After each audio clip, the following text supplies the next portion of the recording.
नमस्कार, मैं हूं गंगा प्रसाद। एक तस्वीर आप बार बार सुनते होंगे कि राहुल गांधी बार बार एक चीज कह रहे थे कि सरकार डिफॉल्टर्स के नाम सबके सामने रखे, जनता के सामने रखे, लेकिन सरकार ने ये चीज नहीं की है। राहुल गांधी ने लोकसभा में भी इस बयान को दिया और बोला, सरकार से पूछा भी कि ये लिस्ट एक तरह से मुझे 50 ऐसे डिफॉल्टर्स के नाम बताए जाएं जो सरकार का बैंकों से पैसा लिया कर्ज के रूप में और वो जमा नहीं हुए हैं। उस पहले बयान को सुन लीजिए, उसके बाद की तस्वीर मैं आपके सामने रखूंगा। मैंने पूछा था कि सबसे बड़े 50 विलफुल डिफॉल्टर्स हिंदुस्तान में कौन हैं? माननीय मंत्री जी, मुझे कोई जवाब नहीं दिया। मुझे घुमा फिरा के कुछ और बोला है। राहुल गांधी के बयान पर सरकार ने अपना पक्ष रखा था, लेकिन उन्होंने तस्वीर साफ नहीं की थी।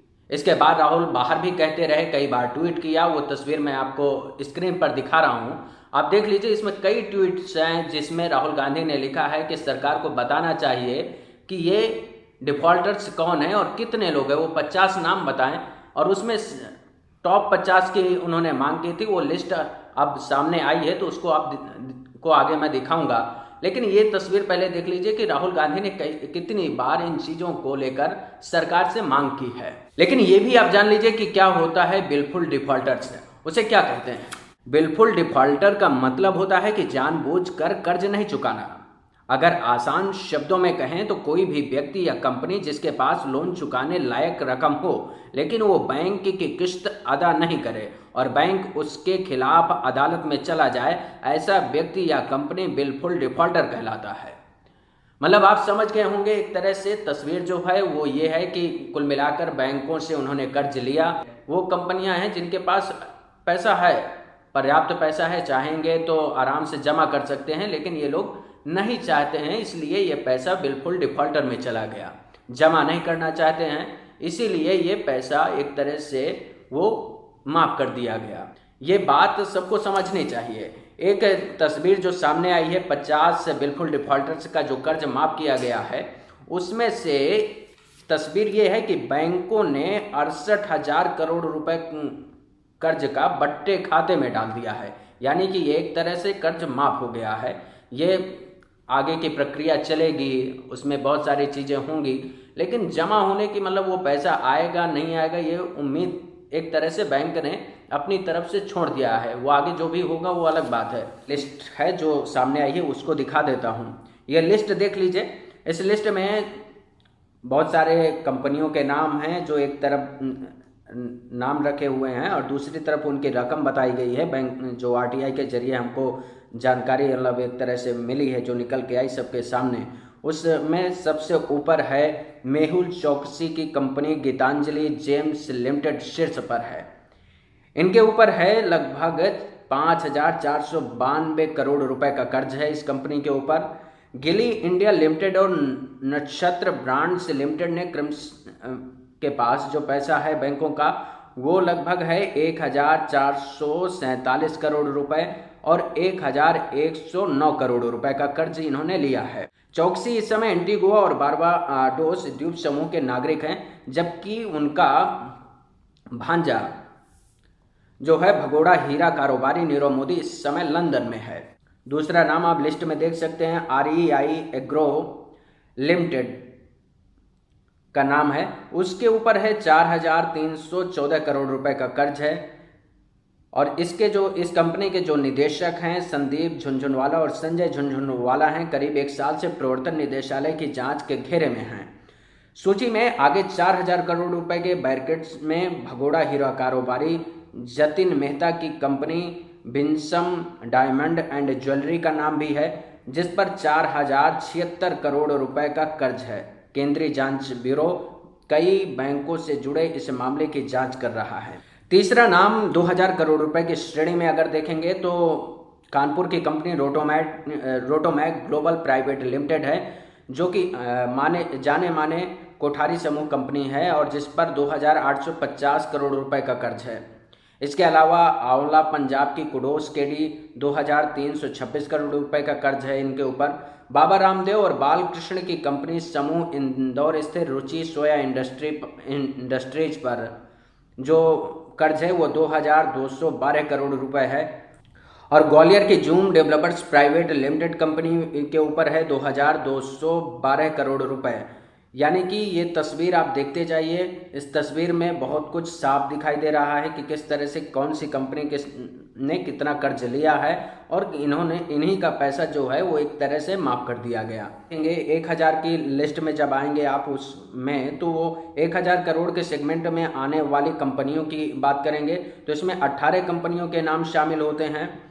इन कंपनियों में अहमदाबाद स्थित हरीश आर मेहता की company for ever precious jewellery and diamonds private limited है, जिसके ऊपर 1,962 करोड़ रुपए का कर्ज है। भगोड़ा शराब कारोबारी विजय माल्या की जो कंपनी बंद हो चुकी है, यानी कि किंगफिशर एयरलाइंस लिमिटेड, उस पर 1,943 करोड़ रुपए शामिल हैं। अगर 1,000 करोड़ से कम की श्रेणी की बात करेंगे तो उसमें आप देखेंगे लगभग 25 कंपनियों के नाम शामिल हैं, जिसमें से व्यक्तिगत एवं कंपनी समूह भी है। इन पर मतलब जिसमें व्यक्तिगत व कंपनी समूह की भी कंपनियां हैं जिन पर कर्ज की रकम 605 करोड़ रुपए से लेकर है ये 984 करोड़ रुपए तक।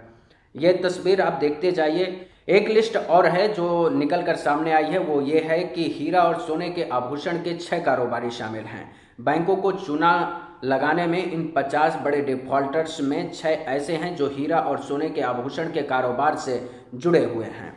गोखले ने कहा है इनमें से अधिकांश ने प्रमुख राष्ट्रीय बैंकों को पिछले कई सालों से चूना लगाया है, और कई लोग या जो देश छोड़कर भाग गए हैं या जांच एजेंसियों की जांच के घेरे में हैं। तो ये पूरी एक तस्वीर सामने आई है। इस बात को समझना चाहिए और उसको देखना भी चाहिए कि किस तरह से किन कंपनियों को कर्ज दिया गया, और वो कंपनियां एक तरह से सरकार को कहें या बैंकों को किसका पैसा है, वो सोचने वाली बात है। ये हम और आपका पैसा है जो कंपनियों को एक तरह से ब्याज के रूप में दिया जाता है।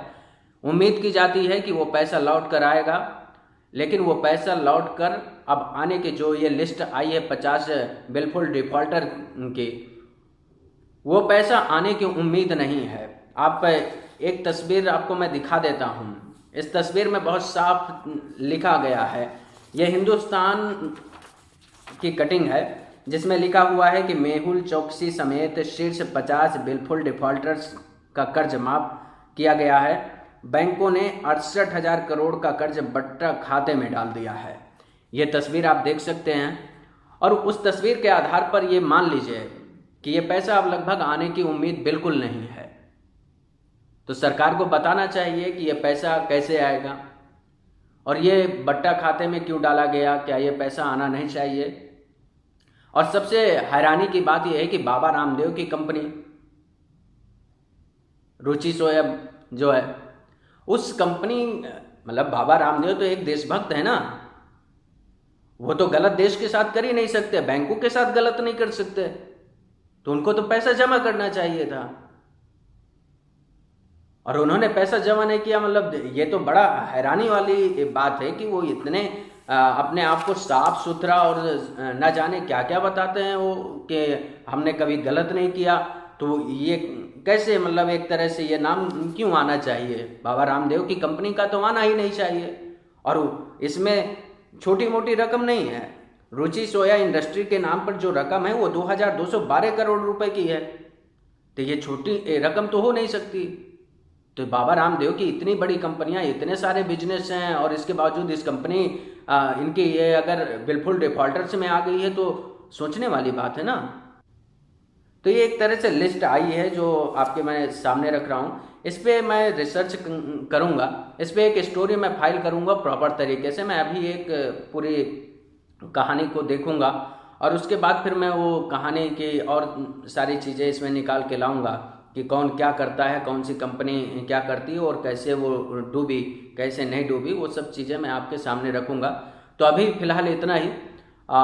इसमें जो चीज़ें हैं वो आपको एक तरह से एक तस्वीर मैंने सामने रख दी है, लेकिन मैं इसकी पूरी एक रिसर्च करेंगे। रिसर्च के बाद इस पे मैं देखूंगा क्या कौन कंपनी क्या बेचती है, क्या करती है, वो सब जानने के लिए मैं एक अलग से एक स्टोरी फाइल करूंगा। नमस्कार।